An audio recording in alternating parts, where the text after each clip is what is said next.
everyone, and welcome back. Do you ever get stuck when you try to speak English? That moment when your mind just goes blank and even easy words like hello or coffee disappear? Don't worry. It happens to everyone. In today's episode, we'll talk about how to speak and think in English with confidence and without fear. Exactly. Because fear is the number one thing that stops people from improving. We'll share some personal stories, explain why this fear happens, and show you a few fun exercises like self talk, shadowing, and even some little games you can do every day. Right.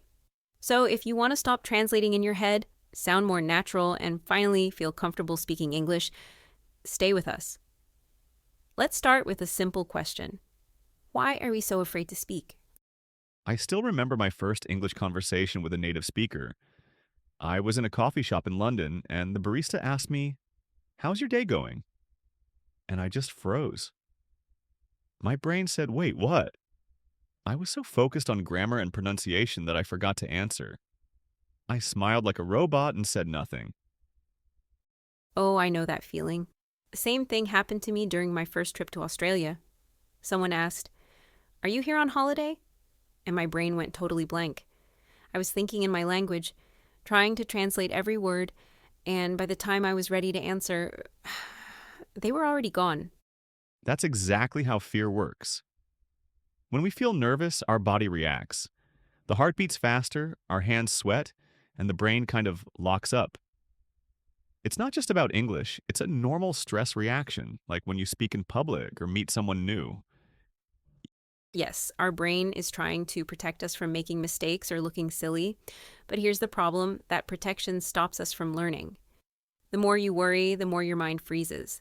And then you think, I'm bad at English, which is not true. You're just nervous.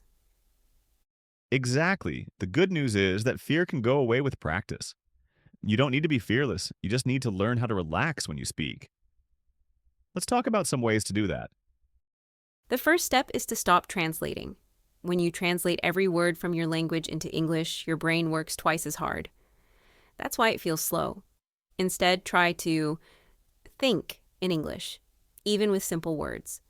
For example, when you see the sun, just say to yourself, "It's sunny today," not the translation. Or try this: take one object near you and describe it for 1 minute.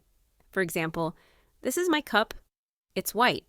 I drink coffee from it every morning. It makes me feel awake." Yes, that's what we call self talk. You can do it anywhere, Nyan, while brushing your teeth, walking to work, or cooking. Just describe what you're doing. I'm making breakfast. I'm tired today. I need coffee. It doesn't have to be perfect. The goal is to make English part of your thoughts. Yes, and another great method is shadowing. You listen to a short audio, a video, or our podcast and repeat what the speaker says with the same rhythm and intonation. It's a bit funny at first, but it helps you sound more natural and confident. You can even do it with your favorite actor or YouTuber. When I started shadowing, I used short clips from YouTube, like interviews or scenes from movies. I played one sentence, paused, and repeated it out loud, trying to copy the same rhythm and voice. At first, it felt strange, like I was acting in front of the screen, but after a few days, I noticed a big progress. My pronunciation got smoother, and I started to speak without thinking so much. Shadowing is great because it trains your ears, your brain, and your mouth all at the same time. You know what's amazing today? You don't even need another person to practice speaking. You can talk to ChatGPT or any AI assistant, and it can be your language partner 24 hours a day. That's true. It's like having a friendly teacher who never gets tired or busy. You can ask it questions, play games, or even ask it to correct your sentences, all in English. And the best part? You can choose the topic you like. Exactly. For example, I love the game Would You Rather? It's perfect for thinking and using new words. You can ask something simple like, would you rather live by the sea or in the mountains? Or would you rather be able to fly or be invisible?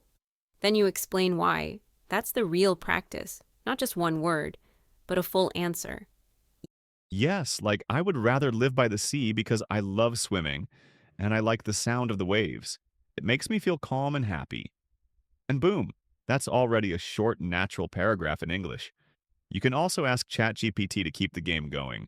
Just say, ask me 10 would you rather questions, or let's play a conversation game. It will create new, fun questions for you every time. Another cool idea is describe your perfect. It's great for creative thinking. You can describe your perfect day, perfect week, or even perfect vacation. For example, my perfect week would start with a slow Monday morning and good coffee. Then I'd spend time with friends, do something active, and finish with a lazy Sunday by the sea. And the fun part is that you can change the topic every day. Describe your perfect breakfast. Describe your perfect city. Describe your perfect job. You learn new words, build sentences, and practice speaking about things you love. And don't worry if you make mistakes. ChatGPT can even help you correct them. Just write or say, please tell me how to say this better, and it will show you a more natural version. It's like having a coach who's always patient. That's true. The secret is to make it fun and personal. You don't have to follow a textbook. You can practice real conversations about your life, your dreams, your plans. That's what keeps your brain active and confident. So next time you don't have a friend to talk to, remember your phone or computer can be your English partner. Just open ChatGPT. Start with, hi, can we play a game? And see where the conversation takes you. Okay, let's try something right now. Live. Chris, describe what you see around you. That's about no planning. Challenge accepted. So I see my desk. There's a big mug, my phone, too many cables, and oh, an empty plate from breakfast. It looks a bit messy, but it's real life, right? Exactly. That's the point. You don't need a script. Just speak about what you see or feel. The more natural the topic, the easier it becomes. Even if you make mistakes, you're training your brain to think faster. Yes, because fluency is not about perfect grammar. It's about flow, like keeping your thoughts moving. Imagine your words like water in a river. Don't stop the water every time there's a stone. Just go around it. The same with speaking. Beautiful metaphor.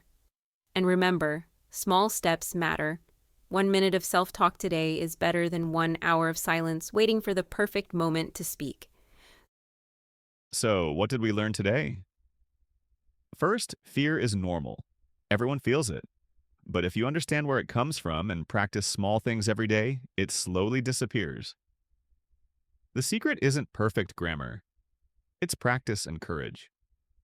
And remember, the simple exercises like self-talk, shadowing, and games with ChatGPT can turn your fear into confidence step by step. Talk to yourself, repeat after others, and play with the language. Even when you make mistakes, that's progress. Exactly. Speak first, correct later. The more you speak, the more confident you become. And soon, thinking in English will feel natural, not scary.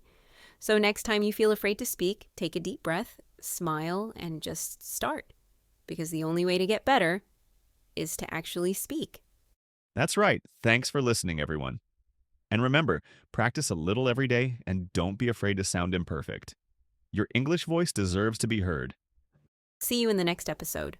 And until then, keep talking, keep thinking, and keep smiling.